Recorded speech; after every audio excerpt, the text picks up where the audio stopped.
Ni pratade idag om affärsmöjligheter i osäkra tider. Vad är det som gäller för skogsindustrierna? Just nu så känner vi faktiskt en väldigt stor oro. Jag tror att branschen sällan har upplevt en sån här stor kris, ett starkt ord att använda, men det är ett extremt allvarligt läge just nu.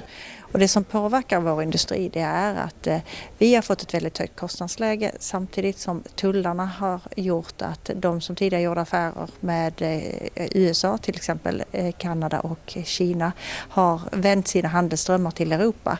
Och Kina har en helt annan prisnivå eller kostnadsnivå än vad vi har. Vilka konsekvenser får det för svenska skogsbruket? Ja, vi tappar ju konkurrenskraft.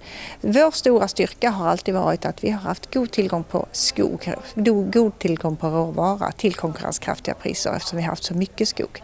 Men nu kommer det väldigt mycket lagstiftning som gör att vi begränsar tillgången på skog, och lägger du då till att vi har kriget i Ukraina, vilket gör att vi inte längre har en råvara som kommer från Ryssland, så blir utbudet mycket mer begränsat, och det driver upp kostnadsläget.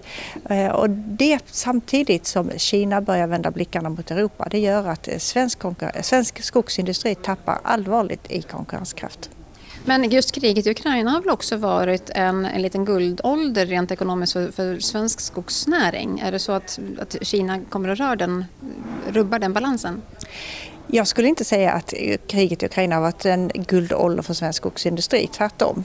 Utan jag tror att det som vi gynnades av, det var ju att vi inte stängde ner under pandemin. Vilket gjorde att den svenska skogsindustrin klarade sig väldigt bra under pandemiåren. Så att vi har haft goda tider bakom oss, men nu befinner vi oss i ett väldigt allvarligt läge.